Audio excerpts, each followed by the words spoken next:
So today's Tuesday. I have Yep. to look at the calendar. I don't know what day it is now. So today's Tuesday. Welcome to episode number 6.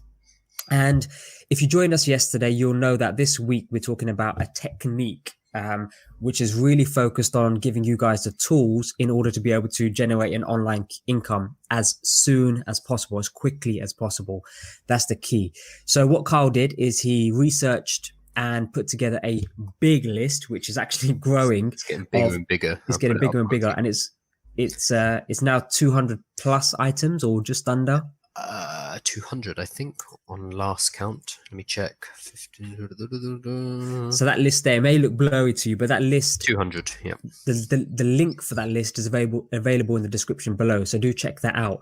And that's got essentially 200 different ways, which are categorized in different ways in terms of ease, in terms of time, in terms of skill set required.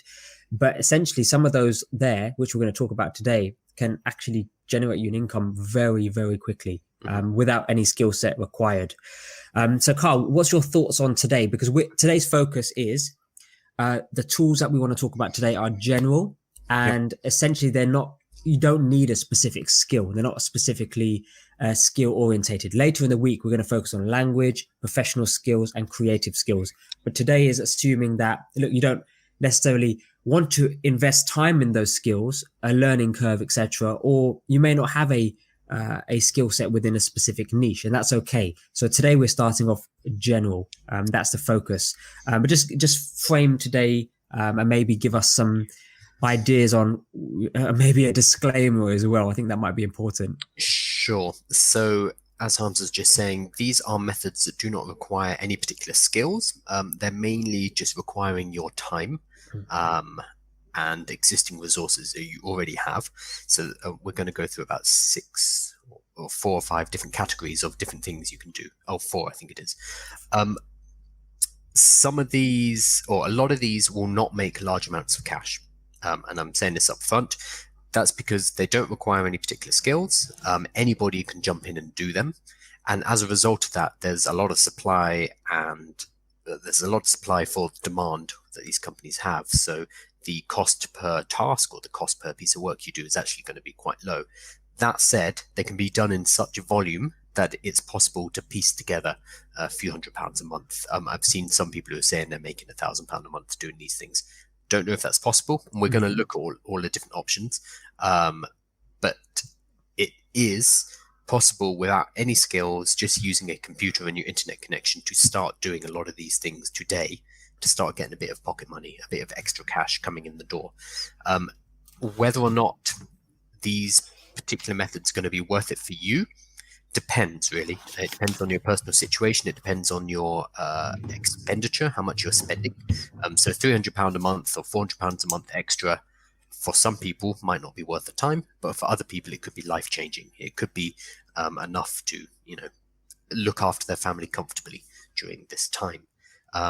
Also, because we're not necessarily only talking to people in the UK, these amounts of money can be earned globally. So maybe if you're in the UK, this isn't much money, but if you are in another part of the world, that's a substantial amount of cash. Today is going to be mainly these no specific skill required, easy to do from home, and relatively low pay. Over the week, we are going to be talking about things that can generate more cash, but they require you to have certain skills. Yes, I'll just jump in there, Carl, because that's a great point, which is, I think, treat today as in, because these are not mine and Kyle's favorite techniques, because what they are is they do allow you to generate an income of a tiny amount, tiny to medium, or tiny to low, rather. Depending on your personal situations. If you are in the Philippines right now and you're getting paid this amount of money, that could be quite a lot, for example. It's just compared to the minimum wage in a country like the UK. This is correct. So the thing I was going to add, which Carl, you've already mentioned, is there's no judgment on that level of income, because we're all in a different situation. But if you could implement one of these strategies and it was able to cover your Wi-Fi bill for the month, if it was able to cover, your Netflix subscription, if it was able to cover some kind of bill that you have that comes out on a weekly basis. It could cover your takeaway on a Friday night. And so this is no judgment. For example, I know people who trade the market, and their goal is, just to make £1,500 to £2,000 a month, so that all of their expenses for that month are just nailed. They're categorized.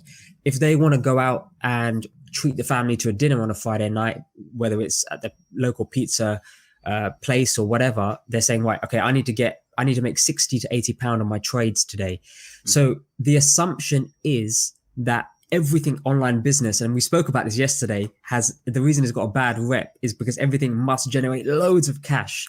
And unless it generates loads of cash, it's a complete failure, which is absolute nonsense. This is really very much bringing today's focus is very much to bring awareness on all of the kind of things that are out there, because some of these things that you've collated, Carl, I had no idea that existed, because it requires a level of some really cool ones.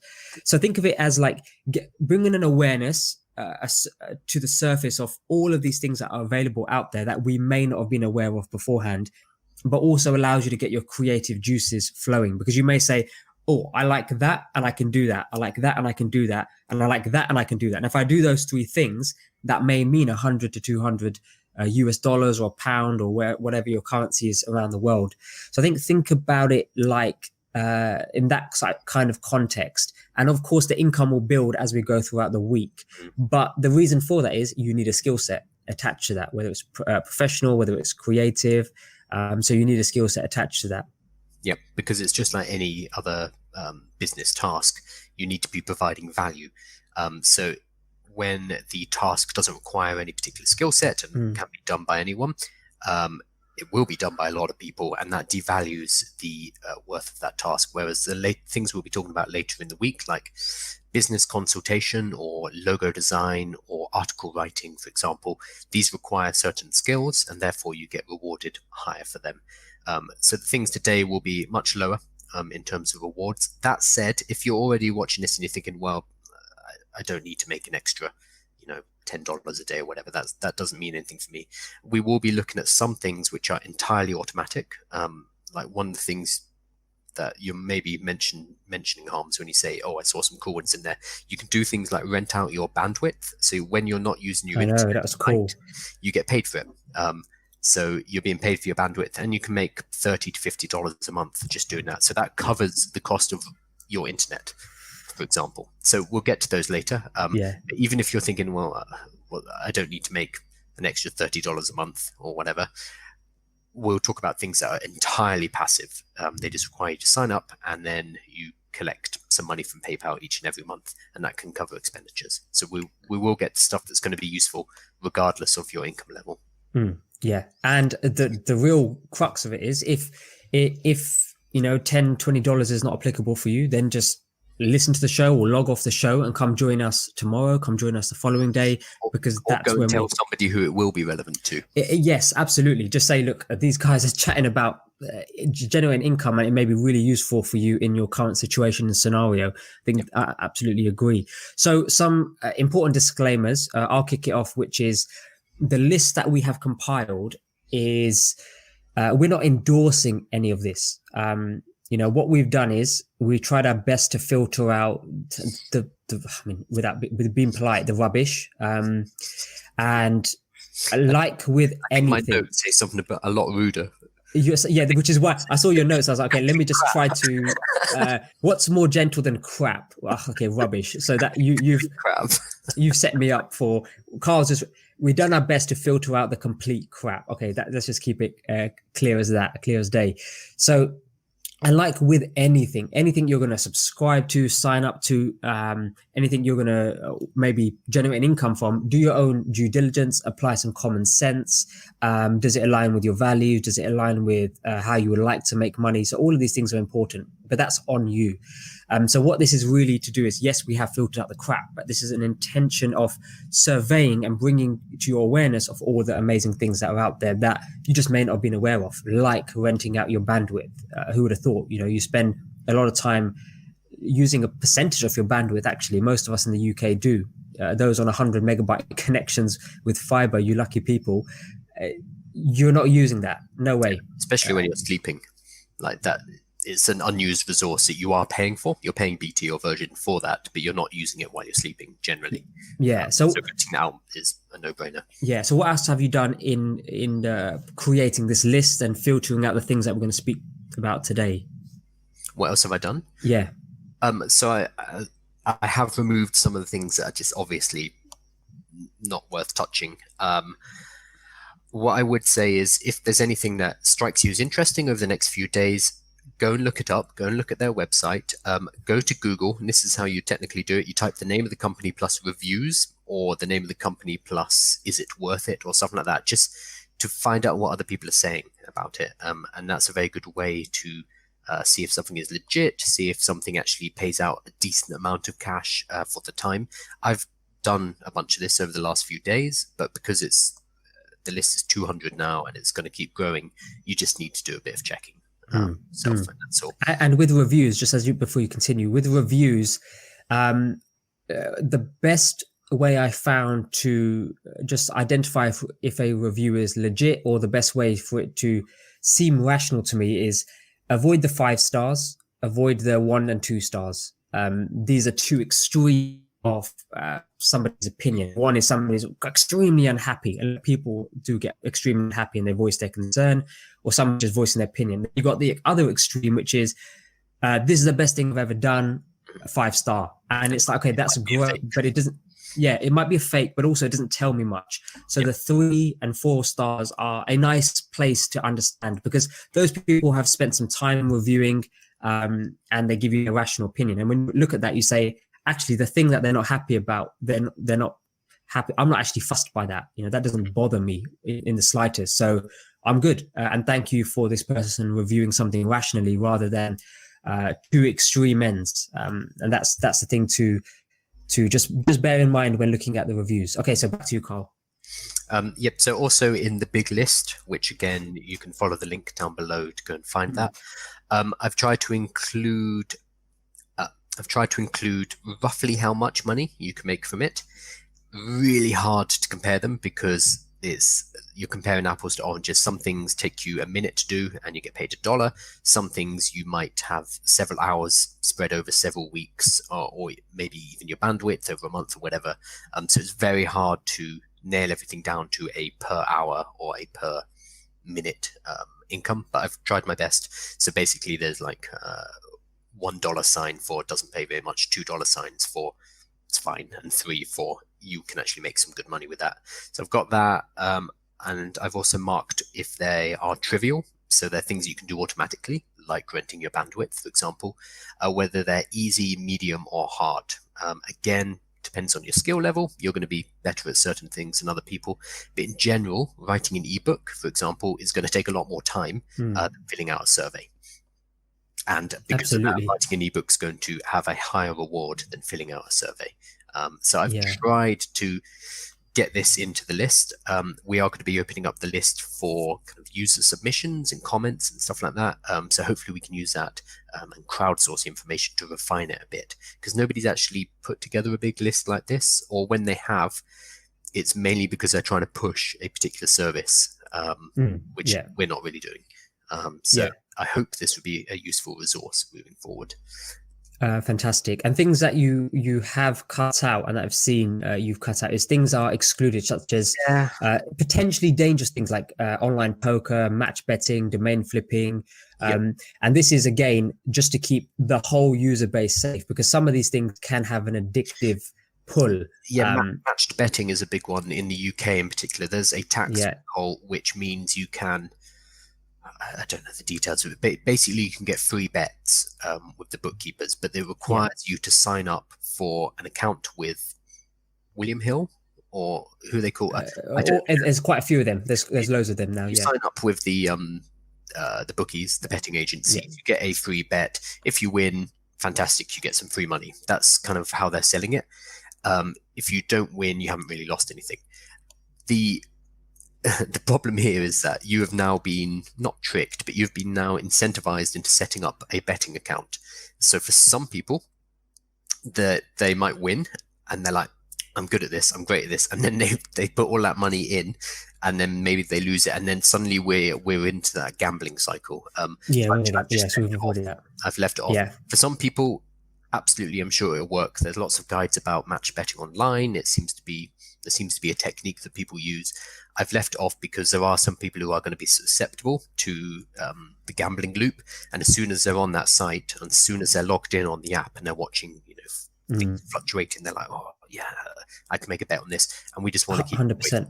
Yeah. So I think what I love about this list is anything that requires upfront cash or anything that requires that kind of dangerous sort of psychological thing, that's all taken off the table. So and work from home opportunities, but you need to order your supplies up ahead of time for $100. And as soon as I see something like that, it's like, yeah. Generally,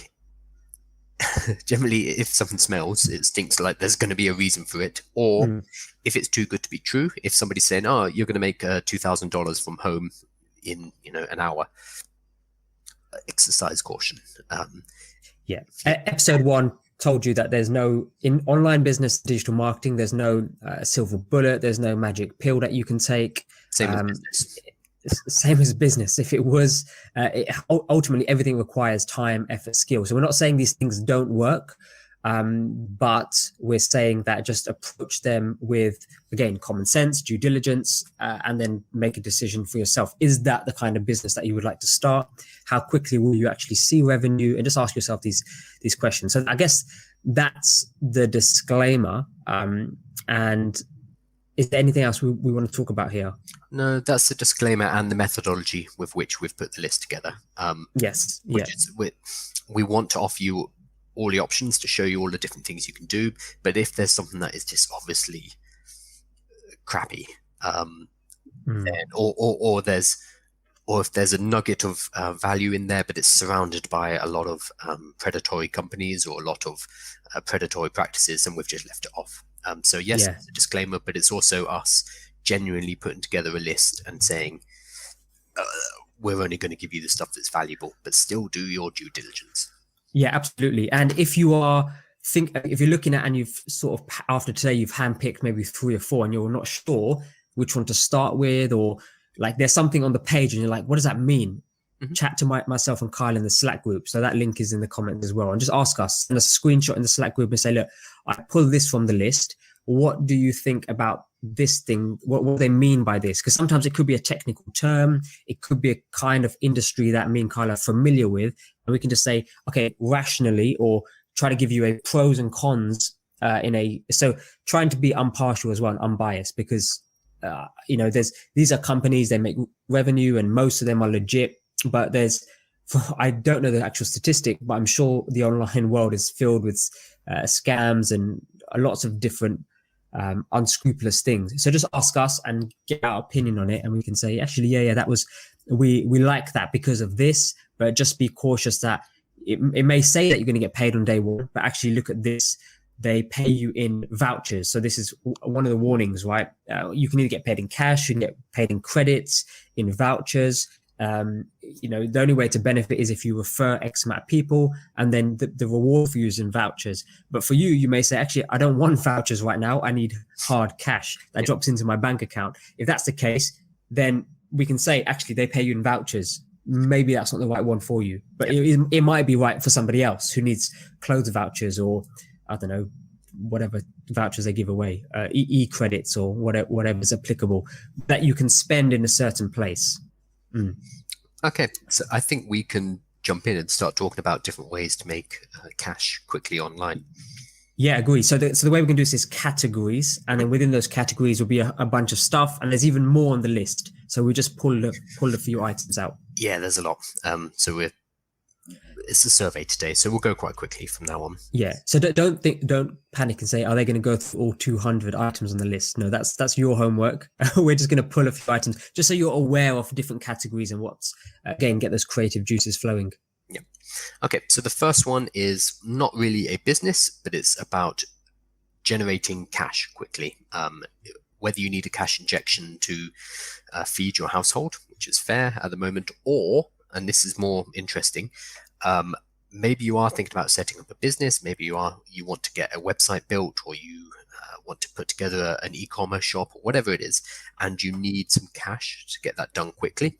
Chances are there's a lot of stuff in your house which is worth that amount of money, and you can basically sell things online in order to release that cash, invest it into a project. So whatever you're using the cash for, there's a few different platforms we can use. So this isn't really a business. This is just about looking around your house, and you'll probably be quite surprised. There's a lot of stuff there which is worth money, and you're not using it.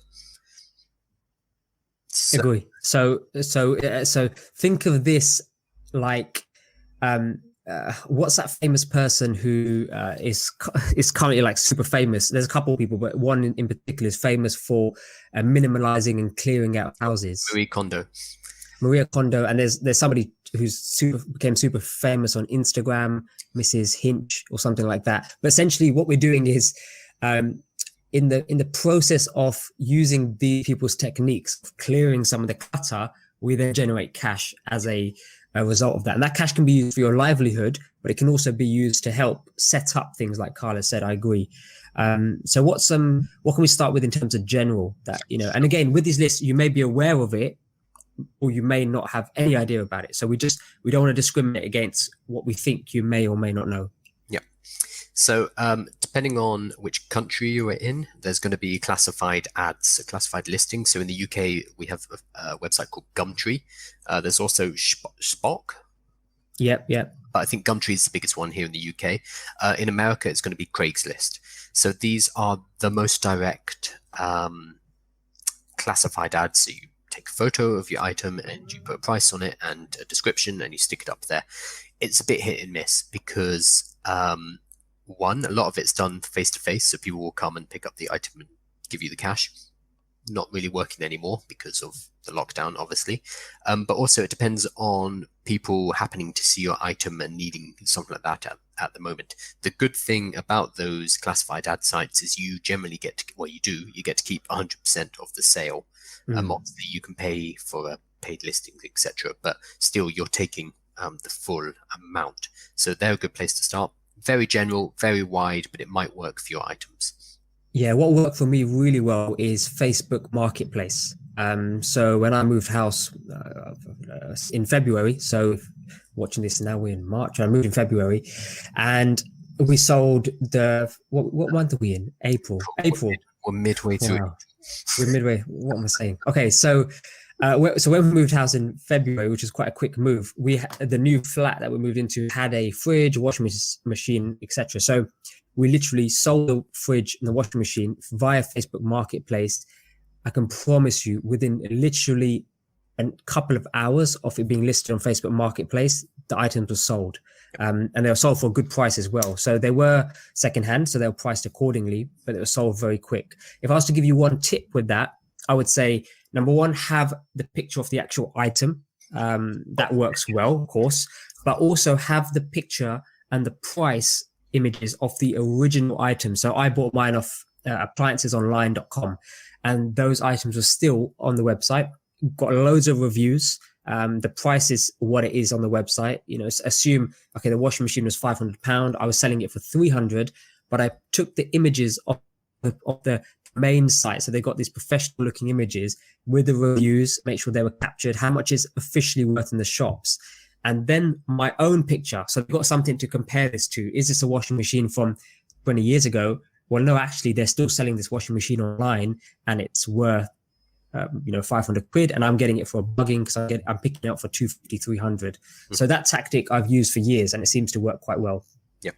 If you are looking for a wider reach and then you're going to post it to people rather than them coming to you, which is going to be a bit easier to do nowadays because, again, we're in lockdown.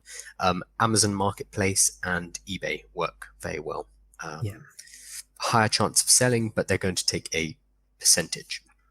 And it's going to depend on the items. Like something like a fridge that Harminder was selling, the person's going to have to come and look at it and take it away with them. That's not the kind of thing you want to end up like lugging down to your post office and shipping. I don't think you can even ship a fridge from the post office, but it depends on your item. If it's clothing, jewelry, etc., then eBay and Amazon Marketplace and Facebook Classifieds are all going to work. Facebook Market. Yeah.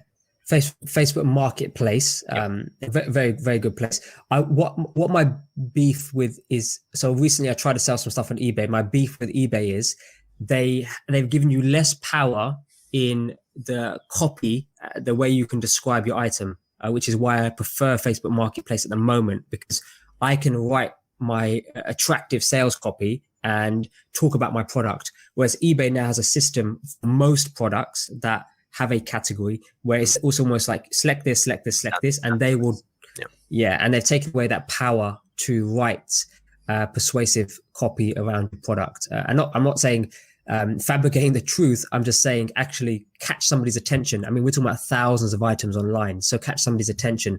They seem to have taken that power away from us, unless you have to pay for it. I'm not sure.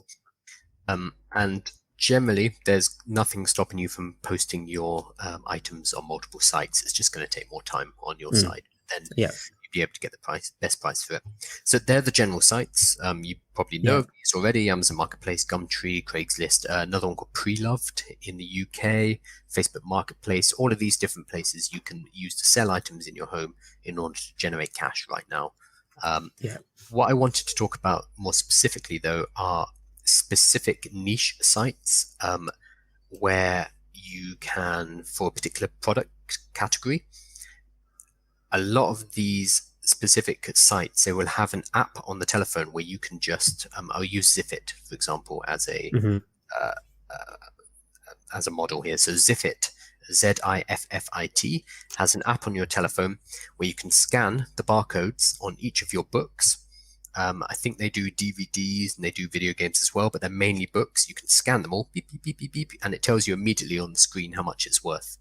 And then you take all those books that you've scanned and you've agreed you want to sell them, stick them in a box, and they will pick up the box from you for free. So they just make it so much faster. Obviously, you could list all of those books on Amazon. You could list all of those books on eBay and sell them one by one, but you don't want to be packaging each book up and sending it off just to make a few quid each time. So it depends on convenience. So that's, again, I would agree partially, because it depends on how much time you have, what your scenario is. Is that additional £4 you might make by selling it individually worth it?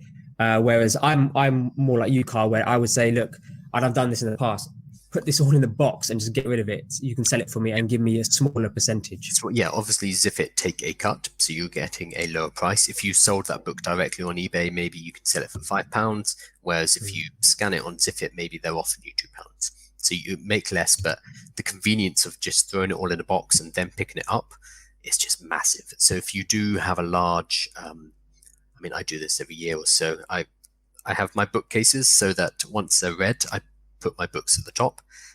So the top one or two shelves of the bookcase are basically, okay, these are done. So each year I can just take them all down, scan them, see if they're worth anything, send them off to Ziffit or go and donate them to a charity shop. And that's kind of something I do on a regular basis.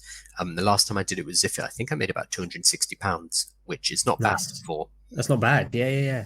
Because otherwise they're just going to sit on a shelf. Correct. Like literally gathering dust. It's the definition of it. And what's interesting about books is they've really held their value. It depends. It depends which book. Some of them you scan, it's like 20p. Yeah. Not worth it. Whereas others you scan them and they'll be like £3-4. And I guess it's just supply and demand. Whatever they're able to sell them for on Amazon, which I assume is what they're doing. So Ziffit, great for books. DVDs aren't worth much anymore, by the way, though. But you can pennies. You can sell them. Yeah. A few years ago, the police reported that the thefts of DVDs, when people break into a house, they no longer steal DVDs. DVDs are not worth enough. They are pennies. They just don't pick them. So, but video games you can sell, and they get a decent price.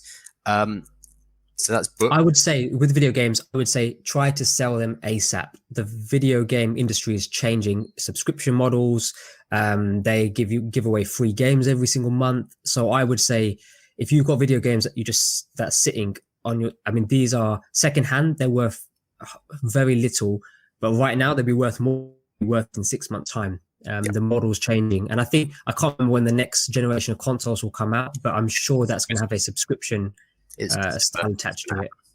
So the new PlayStation is December, and the same with the Xbox. And yeah, it's moving into the Netflix model rather than physical discs. So yeah, unless you're keeping them for memento value or whatever, they're probably worth selling sooner rather than later. For games, you can also look at Music Magpie, and in the UK at least, CEX, so CEX. Computer exchange. Yeah, computer exchange. CEX, CEX.com or .shop or whatever. Nice. Now, what about if people have got clothing? So we've done so there's two other main categories: electronics and clothing. So what else we've got? Things like, especially old telephones. A lot of people have old model iPhones and Samsungs. I have this at home. Yeah. Just, and they're never going to be used for anything. Maybe you have an old iPad, whatever it is. There's a few. There's Buyback Boss. There's Orchard. There's Gazelle. There's Swapper. I think Orchard is Canada. Buyback Boss is USA. In the UK, is it Swapper? I've got them all in the list. I've put which country it is. Yeah. And again, we've not used all of these, but we've done this research for you. So you've got categories, because you could have no books, but you could have actually, I've got a drawer full of old phones. So now you know about Buyback Boss, Gazelle, Swapper. Have a look at and research it. Yeah. Find the one for your country. Plus, if there's multiple ones in your country, you just check them all and see which gives you the best price. Simple. Yeah. So there's no point us giving you an exhaustive list. For most of these, you can type into Google, buy old phone or sell my old electronics. Yeah. And then clothing was the one you asked about. Yeah. So clothing. Yeah. Clothing is a massive one. I don't know why. I had until a few days ago. I did not know this was such a large market. Clothing, especially things like used wedding dresses, massive market. I did not realize. So in the UK, it's Vinted, Vinted, and in the USA, it's Tradesy. So Trade SY. Tradesy, yeah, I've heard of that. Yeah, I mean, because me and you don't care about clothes, we just don't even explore that area of the market. But there we go. So we've got two. What I do know is vintage clothes. If you've got a certain brand or logo, certain ones seem to be worth more, or certainly hold their value later down the line. I mean, they've got vintage shops all over the place. I saw. So, is it Vinted? On one of them, they had it's Louis Vuitton handbags and stuff like that. People were basically still selling them for a few $1,000s. On Vinted. So Vinted is definitely secondhand. But yeah, go and have a look. And I think you have to be creative. This is why it might be worth looking at something like Marie Kondo. So that's what's that book called? It's got the cutest title. The Getting clear in your house kind of thing. Sparks of Joy. I've totally forgotten the name of the book. Oh, the life-changing magic of tidying. So that's a good name. She has a Netflix series as well, I believe. Yes. Episode. She's the one where she has you pick up all your items and ask yourself, does this bring me joy? Like, is this an item that I see every day and it's like, this is great. For the majority of us, 80-90% of the stuff in our houses, it's just clutter. No, it's just accumulation over time. Yeah. So to be able to take all of that stuff, to unburden yourself physically by getting rid of it and generate cash at the same time, it's a pretty sweet deal. And it's good. It's like spring cleaning. You're cleaning your house, you're making your house a tidier, a nicer environment to be in because it's not full of stuff, and you're making a bit of cash. So win-win. Very simple, basic idea that a lot of people don't remember they can do. So you might be sitting at home like, I've got no money, but then you look around yourself and there's hundreds and hundreds of pounds worth of stuff you're not using, and somebody else could be using that and enjoying that, instead of it sitting in your cupboard. Yeah, absolutely. Because even when I debated whether or not to sell my fridge and actually take it to a storage place I've got in London, the washer dryer. The fridge was going to go because that wasn't worth a lot. You had an emotional attachment to your washer dryer. No, it's just this human instinct where, okay, but what about the next place? The next place may have a washer dryer. So it's that kind of thing. And I was just like, well, no, because then this washing machine is following me around my life, just there in the back of my mind. So I'd rather just get rid of it. And it is a certainly different feeling. So that's number one. Okay, number one as a category is selling something that you already own for cash. Yep. And there's a few different methods or different places for. One is general, and then number two is categories. So now number two, the next category is rather than selling an item, we are now exchanging ourselves for time. The category, think of it as human input. That makes it sound like prostitution. We're talking about selling. I know selling yourself is tainted by this industry and the way people think. But essentially, what we're doing is we are selling ourself. But again, not skill set wise. We're not focusing on skills here. Mainly, we're selling time and attention. Yeah, not our physical self.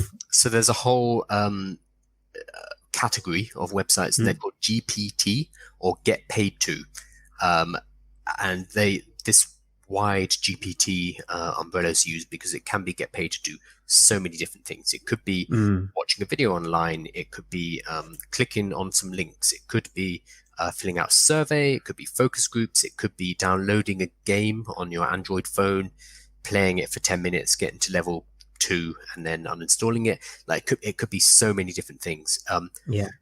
Basically, businesses out there require these tasks done, and they need to be done by actual human beings rather than by computers.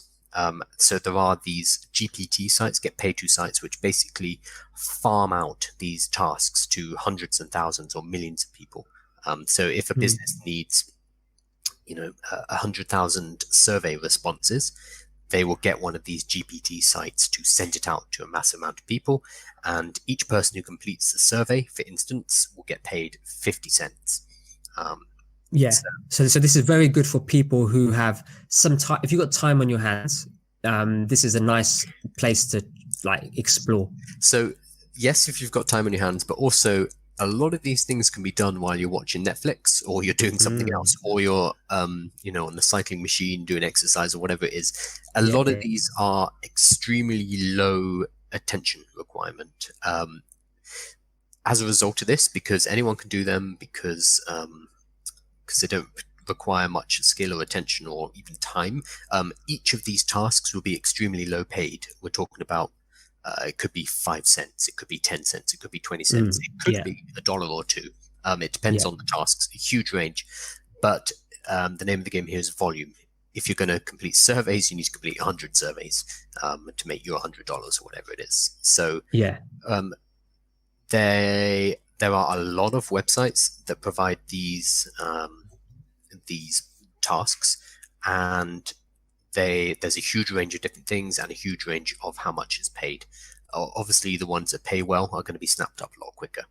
I wanted to highlight a few of them. I'm sorry, go on.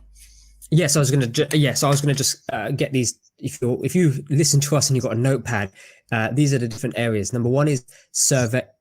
So actually doing surveys. Number two is testing. Number three is researching and focus groups. So just slightly different to surveys. And then finally is reviews. So the things we're going to talk about now fall into these 4 categories there. So the first one is surveys, right? Yes, surveys.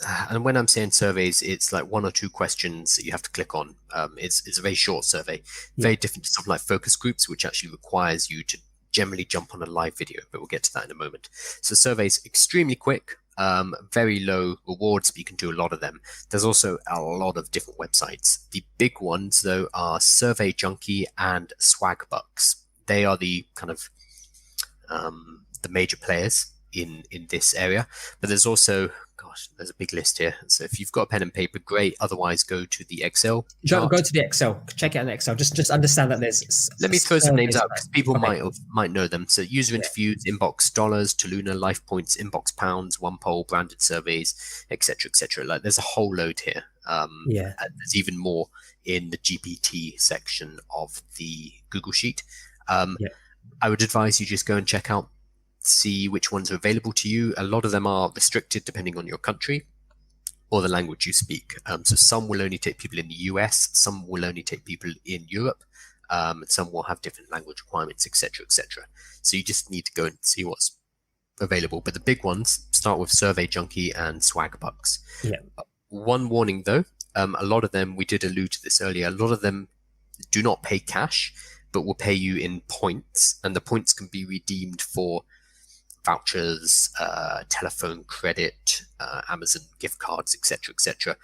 If you are happy to be paid in those kind of currencies, fine, absolutely fine. These are good ways to reduce your costs, but I would say look for ones that pay out in PayPal, ones that pay actual cash.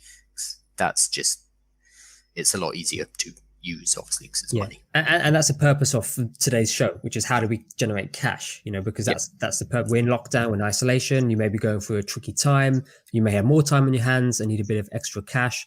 Whatever it is, you may be dipping into your savings and you want to keep that replenished. So the cash is the game. Cash is the name at the moment. Yep. Okay, so they're fine. Very low pay, high volume. You can do it while you're watching Netflix. Check them out. They're fine. And if you think about how much, you're looking at anything from $0.5 to $5, maybe slightly higher than that, but that's typically that's top end. That's what they're going to pay for a survey online. I like it's just a process you go through. But these surveys take like 30 seconds a minute, so you just do lots of them. Yeah. So the next category in GPT is something called testing. I'm using testing quite widely here. It tends to be tech testing. So if I am a company who has a website or I have an app, I need to make sure that the user flow, the user experience for my website or my application works. So for that, I need to get testers. I need people to use the website. I need them to try making transactions. Yeah, I need them to sign up for user accounts and see if that works, see if they receive the emails, etc. So it's tech testing. There's a few ways it's done. The most popular is basically you have an application on your computer, and it will record your screen and it will record your webcam while you talk through the process of using the website. So you'll be moving your mouse around kind of like, so I need to log in. I don't really know where the login button is. And you just talk through your thought process. And for the people like these colors. Yeah, it's like, look at that. Yeah. So for the people developing that product, that's really useful feedback. They get that live. So they get that video feedback. So because this requires a bit more skill, a bit more time, you tend to get paid a bit more. So there's one called user testing. They pay about $10 for each 20-minute test. So in an hour, you could do 3 tests, obviously, and that's $30 an hour, which is fine. I mean, that's more than minimum wage. What's that in pounds? 20 quid?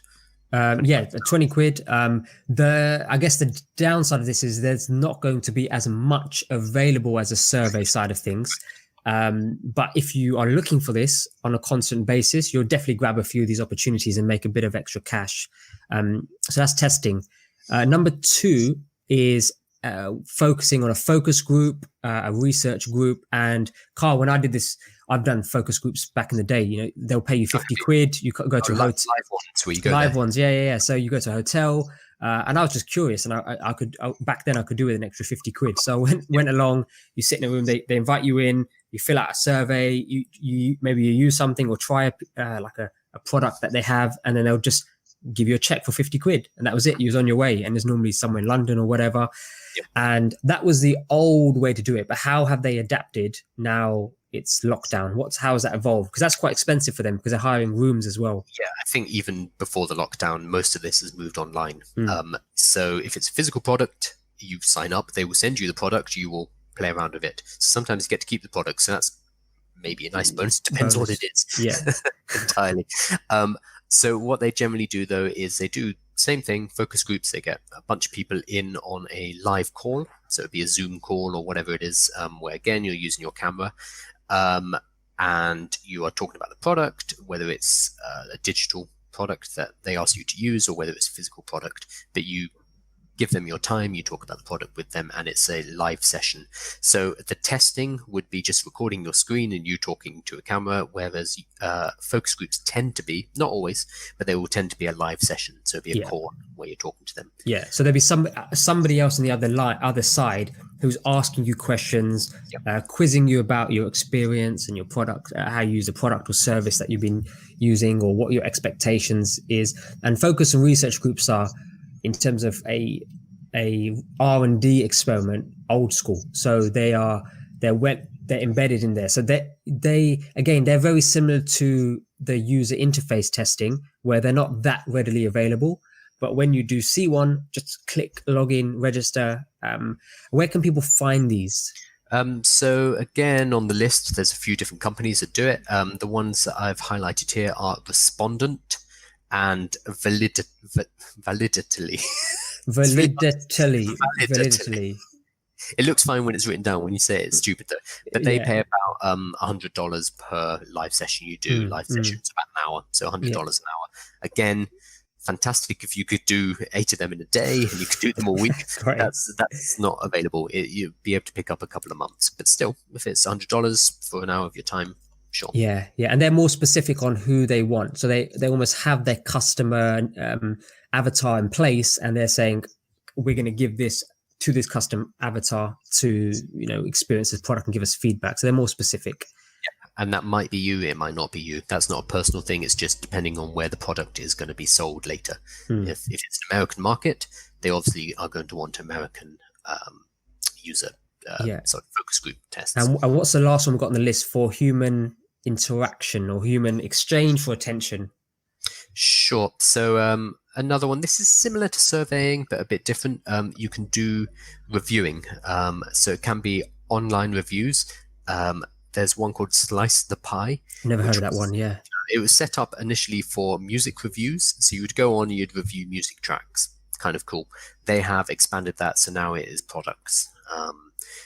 There are other ones. I haven't written any here, so let me just quickly pull them up in my mega list. Here we go. So what's the big one? Is it TesterJot? Yeah, 5-star ohms and nice rebate. These are fascinating ones. So 5-star dash OMS and nice rebate. These ones are mainly about Amazon reviews, and what they do is they get requests from companies who are selling things on Amazon who want honest reviews of their products. Because you're not allowed to pay to incentivize 5-star reviews. But correct. What these manufacturers do is they will basically send you the product. You buy the product on Amazon using your money. The product's sent to you, you review it, you feedback to nice rebate or 5-star ohms, and then these review companies will refund you. So you get the money, or rebate you. So that's name makes sense. So they rebate you. They give you the cash back. So let's say you spent 50 quid. You tested out this 50 quid object. It means you're a verified purchaser on Amazon, which is important. You review it on Amazon, and then you go back to 5-star ohms or rebate, whatever it's called. Whatever, yeah. And you say, okay, I've done the review, and here's my receipt of the product. They will give you the money back plus a bit extra for doing the review. That's fantastic. Like £10 or so. So this is a really good way of getting free stuff. If you want free stuff, you don't need to send that back. You get the free thing, and you get about 10 quid on the side for doing the review. So it's an interesting one to look at. You might end up with even more weird crap in your house, which you can then sell on. Fantastic. What a technique. We could have done the whole podcast on that. Okay, so that's fantastic. So that was focused on the human exchange, but it requires very low attention to all the way up to actually you need to put a bit of effort into it. But again, it doesn't require any skill. Focus groups, the reviewing process, there's a bit of effort involved there. But wouldn't it be nice for the money just to land on your lap? Okay, so number 3 is task-based. So again, you don't need a lot of skill, but slightly different. So this is a task-based process where now we are exchanging, we're fulfilling a specific task that somebody's requiring, and they will then give you cash in return for that. So it is becoming a bit more skill based. So we tend to get paid a bit more for these. Okay, good, good. So there are things like micro task engines. So micro task might be something like um, Data entry. yeah, data entry or spelling corrections or listening to an audio clip and identifying certain words that are used in it, or something that's very quick, can be done in a few seconds, and it's done in massive high volume. So it's worthwhile for the company to farm it out. It might be things like completing captures, the things where it says find the Yeah. street light or something like that. Lots of AI companies want humans to fill out those kind of quizzes because that helps them to train their artificial intelligence algorithm. So they'll show you lots of pictures and say which one of these is a woman, and you have to press the ones that are women, and all of that data goes back to them to help train AI. So there's a lot of that kind of stuff too. Yeah. For you and your side, it means you sit at a computer and you answer lots of very short questions, lots of very short queries, and for each one you get paid a small amount. A bit different to surveys because, well, not that different. Generally, the micro tasks, though, tend to be specifically for businesses who are trying to outsource a business process. Yeah, and the work is slightly different because the survey is that you're responding to a set of questions, whereas the task is you're completing a task for a business function, like you explained. So the output is slightly different. The input probably requires the same amount of effort and time, but microtasking is quite cool. I like the sound of that. So the big player here is Amazon, and in particular, Amazon have a division called Mechanical Turk, or MTurk. You can look it up. You can sign up. Relatively difficult to get verified. Most of the people who work for them, they want them to be in the US, Canada, or Europe. So if you are in those in those locations, that's fantastic.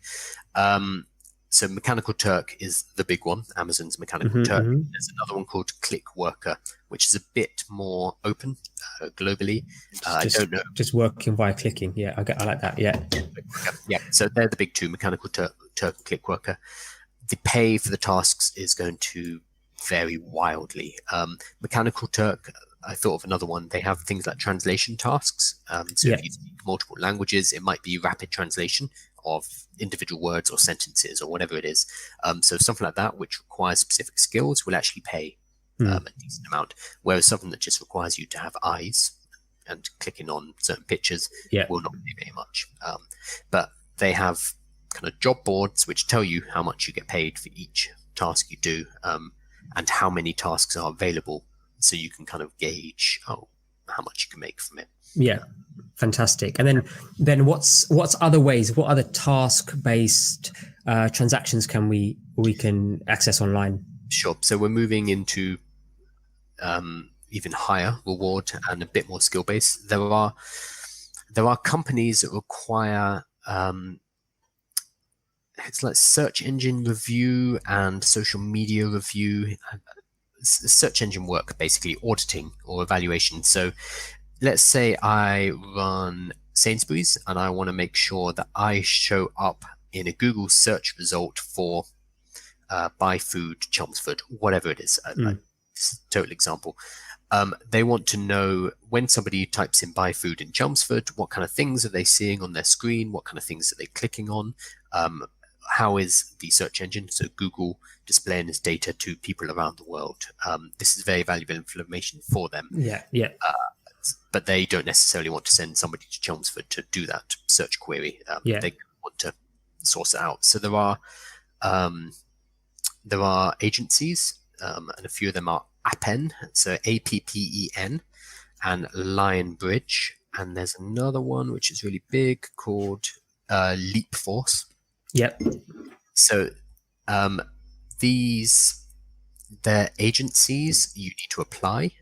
Some of them, I think Leapforce in particular, actually have an entrance exam. So you need to study and learn how to formulate the reports that they send back to their clients, because it's in a very certain way. So they're much harder to get into. However, once you do, they are apparently, I haven't used any of these, but from the research I've been doing, they are apparently very consistent. So you will continue to get hours of work. A lot of the tasks we're talking about are a bit ad hoc. So yes, one month you might make a few $100s, but then the next month there's nothing for whatever reason. With Appen, Linebridge, and LeapForce, you tend to get a consistent amount of work if you want it. You can get a few hours a day if that's what you want. In terms of the pay, it's about minimum wage. So roughly about $10, $12. $10 an hour. Yeah.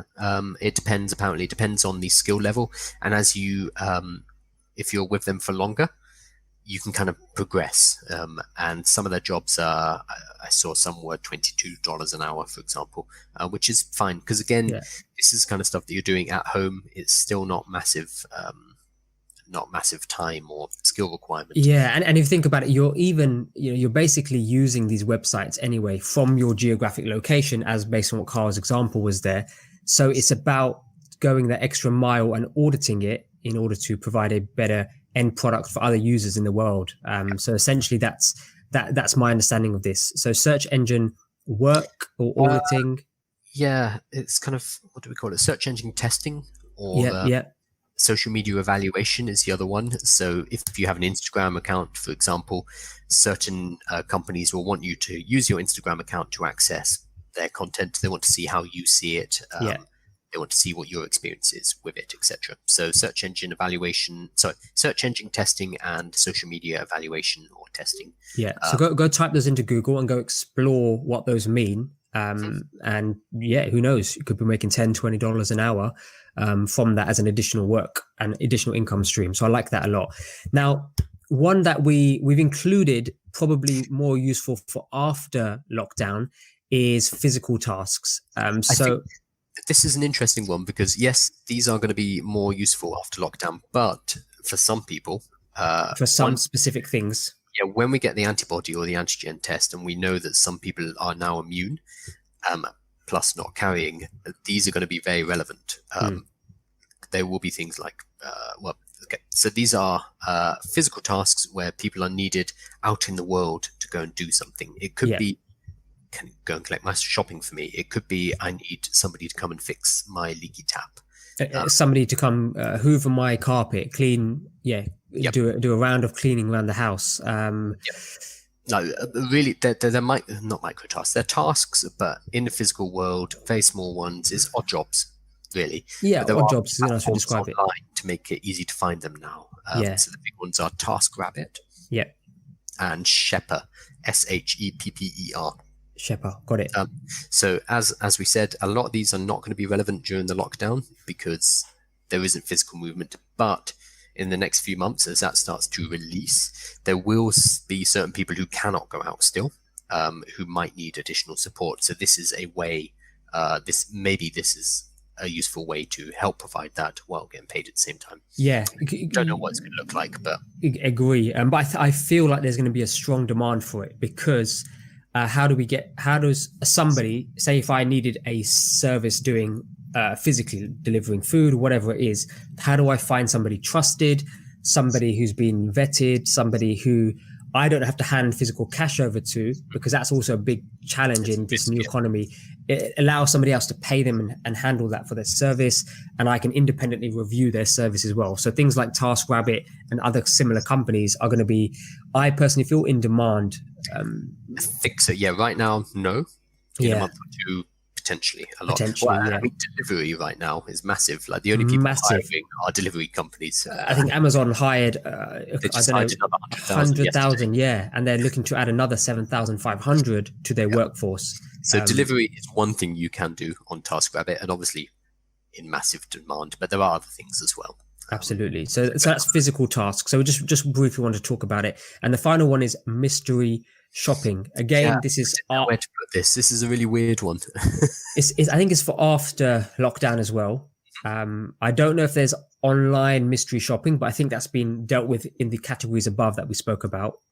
But these are just this is a nice way to earn a little bit of extra cash while going around your normal day-to-day life. Basically, there are, again, these are a bit like the website testing, but physical shops.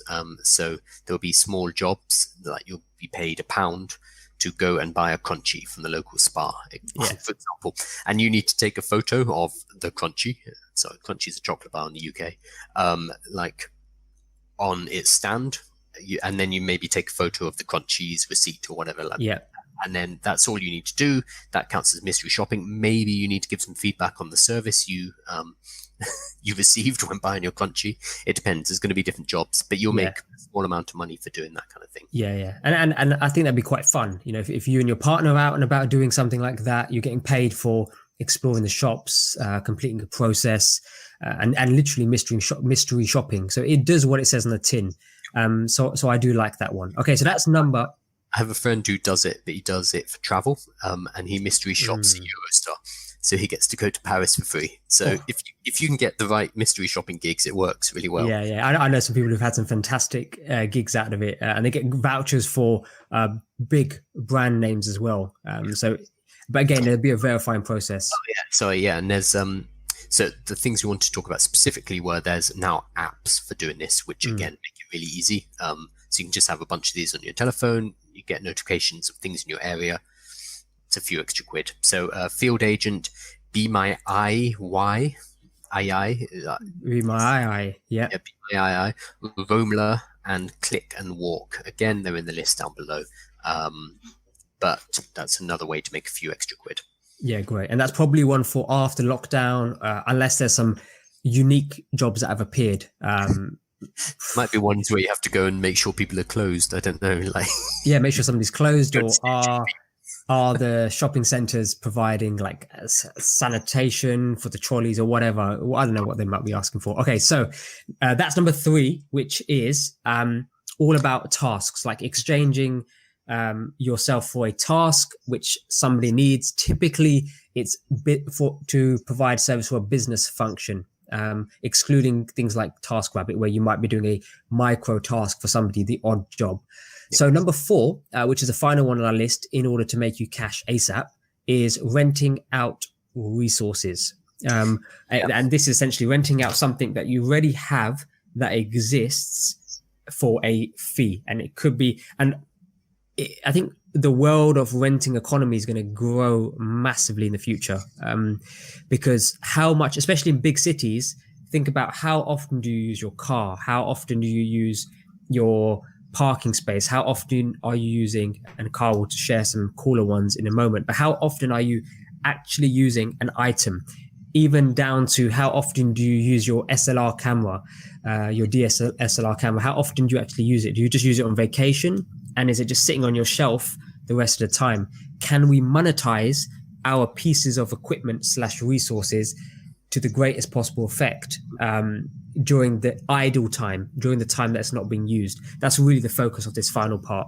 Yep. So as Hans was talking about, this is a massive industry. A lot of it is locked off at the moment because of the lockdown. So you can do, obviously, Airbnb is the big one. If you have a spare room, you can rent it out and you can make like a solid income from Airbnb. Right now, no, obviously. Although Airbnb apparently in some certain places are paying the Airbnb hosts in order to keep the listing with them. So some of the listings, they're actually, it's almost like a user bailout as such.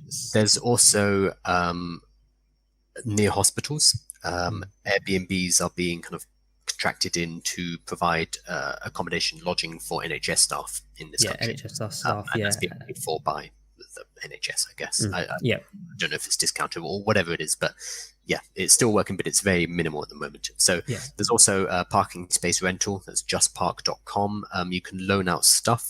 So your DSLR is a great example. You're maybe using it a couple of weeks a year. The rest of the time, instead of someone else going out and buying a £2,000-3,000 camera, they can borrow yours and they pay. It's like 50. What is it? I was looking. Well, it depends, because some companies actually host. So there's actually companies that actually have their own equipment which they rent out. So we're just replicating that model, but it's actually quite pricey. You can make a fair chunk from. It's a good amount of cash. Depending on what the product is, etc. You can loan your car, which is really cool. So. I don't know how you do it, but it can be unlocked by people who have the app. They drive around your car while you're not using it. I should start doing that because I don't use. I live in London and I have a car, so I use it once a month, maybe. And Yeah, yeah, certainly. So all of these things are fantastic, and that's a big thing in the future. Again, it's a bit like if you're looking around your house and thinking, well, how much of this stuff am I actually using? What can I sell? We can also have that discussion with how much can I rent? I only use it, 1 week a year. Yeah. So that stuff's great. There's a lot of different ways to do that. What I want to talk about now, though, are renting resources in your home, which don't require you to leave the house, don't require you to come to your house. Which is crazy. I didn't know this stuff existed. So I'm looking forward to this part. So mainly computational or bandwidth rental. That's what I want to talk about. Two different things. Bandwidth rental is if you have broadband, which most people do, or you have fiber optic, you can rent out your excess bandwidth. In the UK, this works because we don't tend to have data caps, whereas in America, not so much because they do have data caps. The data caps have been removed right now during quarantine, although I imagine the cable providers over there are doing something to block these ways to rent it. Yeah, absolutely. So we have a few. We have Packet Stream, we have Honeygain. So these two, they rent it on a per gigabyte basis. It's 10 cents per gigabyte. So 10 gigabytes gets you $1. So not very much. But again, if you're not using that overnight, it's an extra $1. Generally, so I looked it up, generally they'll pull down 10 to 15 gigabytes a day. So that's $1 to $1.5 per day. Doesn't sound like much, but it adds up, Yeah, that's $30. Yeah, $30. That's part of somebody's weekly shop. That's the broadband paid for. You may have a subscription. It's more than most people pay for their broadband. You can how do you get broadband for free? It could be a TV package, whatever's $30 to $40 or pounds to you. I pay £80 for my broadband a month, so it's $30 or $40 or whatever it would. You'd be in profit. Cover. I'd cover the cost of my broadband, so it's basically a no-brainer. So there's that one. That's Packet Stream and Honeygain. They are per gigabyte, and then there is Fluid Stack. So they're a bit different. They pay you depending on the speed of your internet. So up to 100 megabits per second is $5 a month. If you've got 500 megabits per second or more, it's $50 a month. So you can make bank. Depends entirely on how fast you're. I would love even 100 megabytes per second.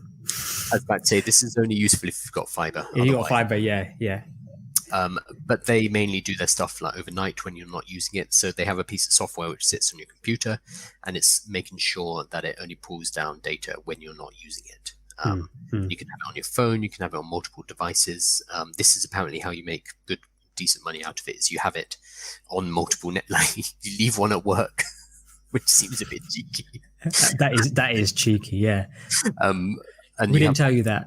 No, I didn't say anything about that. But there are guides online about you can have like 6 devices linked to one account, so you can actually make quite a lot of money. So I'm just going to go to my mum and dad's house without them knowing and add it to all their devices. Yeah, leave a laptop at a cafe, like you could go nuts.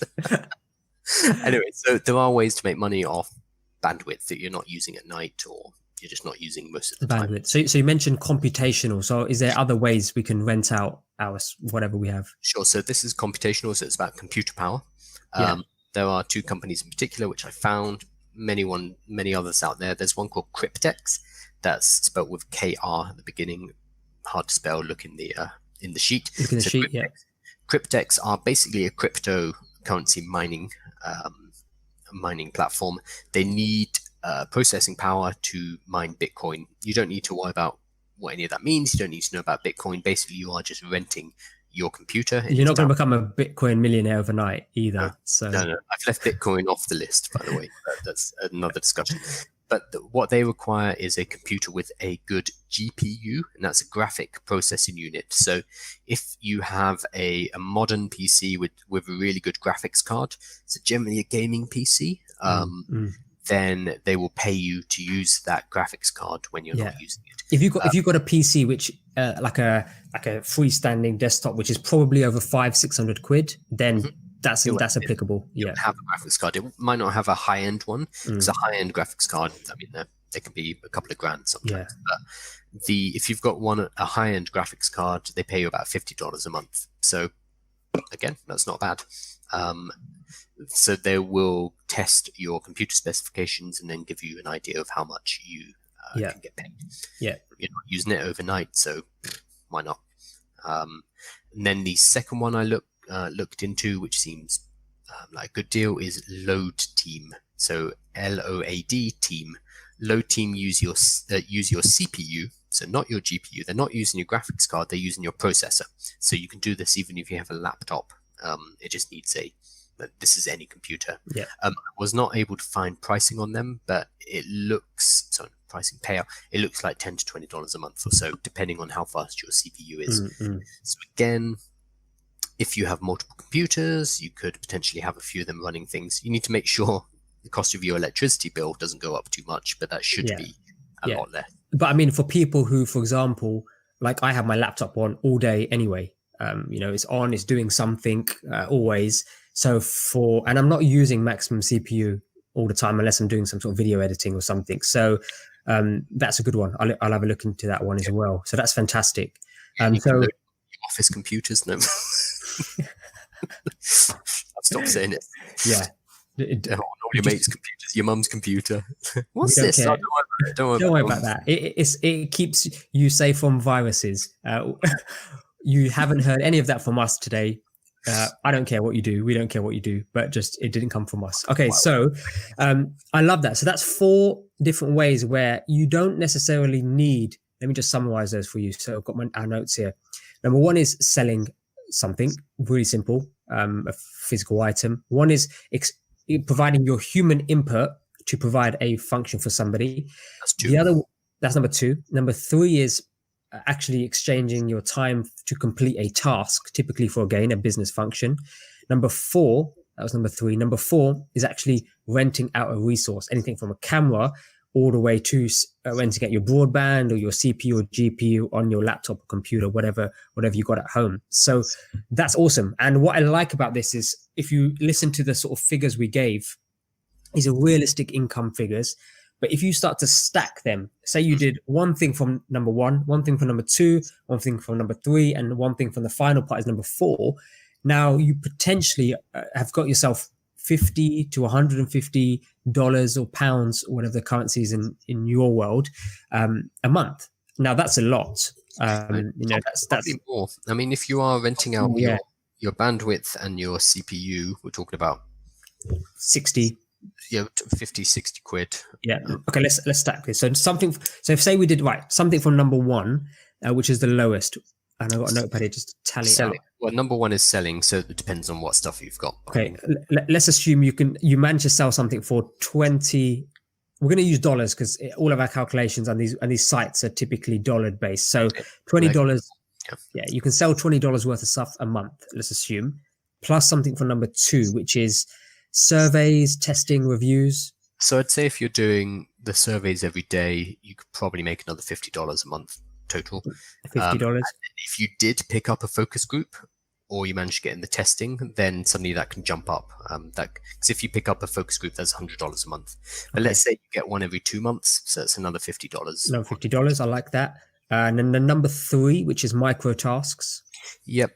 Again, it's going to depend. If you manage to get on Appen or LineBridge, you can get that consistent work of you could do an hour a day. Yeah, let's assume 10. So 10, potentially that could be another $300 a month. Okay. Yeah. Let's say 150. All right, let's say 150 to be, yep. And then now we've got number 4, which is renting out something, a resource. $50 a month. 50. Depending on how aggressive you are and how many computers or how many internet connections you use. If you did get aggressive with that, you could make a few hundred quite easily. Yeah. Okay. So I love that. So now we're if you put some effort and explore these things and check out the big list, you're looking at about $300 to $320 a month, which is fantastic. That's most of somebody's rent. That's most of somebody's food bill. That's their car finance. And we're talking about an hour a day, really. Yeah. Yeah. Absolutely. So So there's options there. So there's options, and these are low skilled. So yes, there's going to be a learning curve for some of these items. Yes, there's going to be a setup time. Yes, there's going to be a process you have to go through, as vetting or verification or downloading an app on your phone or whatever it is. But that's fine. Once that's done, there's not much skill required. So what that means is your energy levels on this is actually very minimal. And that's the key. So your thought energy can actually be spent on your normal work, your family, whatever's going on over there. Whereas watching Netflix, we've completed Money Heist, epic series, and actually focus on that with your full attention. But this is something that just happens in the background because it requires a lower thought energy. And the only thing out there which sticks out, which is after lockdown, which will be physical tasks like mystery shopping, TaskRabbit, etc. But again, you're going to get paid more from that. So you're well clearing this $300. So it's fantastic. So that's today. We've done that. What we're going to be covering tomorrow. So tomorrow it's going to be based roughly on the fact that we're talking to you in English, so therefore we know you speak English. So you have a marketable skill. Lots of people will say, "Oh, I don't have any skills. I don't have degrees. I can't do nothing." Yeah. So, well, you're telling me this in English. English is a skill. A sought-out language as well. Yeah, you might not think of it as a skill, but it is the language of business. It's the language of the main communication language globally right now. So by having the ability to speak English, you have monetizable skills. So we're going to be talking around that subject. So this will range from being able to teach English. So I've found some pretty good sites actually. And teaching online right now is really kicking off because everyone's locked down. So being able to teach English online kind of fits in with that. Found one which pays about $20 an hour, so that's fine. Then there's things like writing, freelance writing, whether that is blog posts. I found some companies which you submit greeting card, like the inside of greeting cards, and if they use them, you get paid and stuff like that. There's some very cool royalty stuff. Yeah. Exam scoring, so standardized tests. Some of them need human input to score them. Again, requires English language. What else? That's it. No more examples. Narration, voiceover, proofreading, editing. There's loads of things. So they're all going to be roughly based around the fact that you are an English speaker. You can speak English, and that is a skill, a monetizable skill. Yeah. So how can we leverage the skill set of the language that we natively speak, which is English? So that will be the focus of tomorrow. And again, we'll have a similar structure to today where we're just giving you some examples. We'll put it into some sort of format for you so it's easily digestible. We'll tell you which ones actually pay quite well and are worth the time in it. And then I think at the end, that was a nice exercise where we kind of pieced together a few different things and we saw roughly what kind of income we can generate. Yeah. So hopefully by the end of the week, you've maybe got a couple of grand coming in from all of these items. If you manage to potentially, if you manage to. Tomorrow will be English, and then Thursday will be professional skills. So whether you can do bookkeeping, you're an accountant, a coder, business consultant, whatever it is, we will show you ways to take those skills online and to sell them. And then Friday will be focused on creative.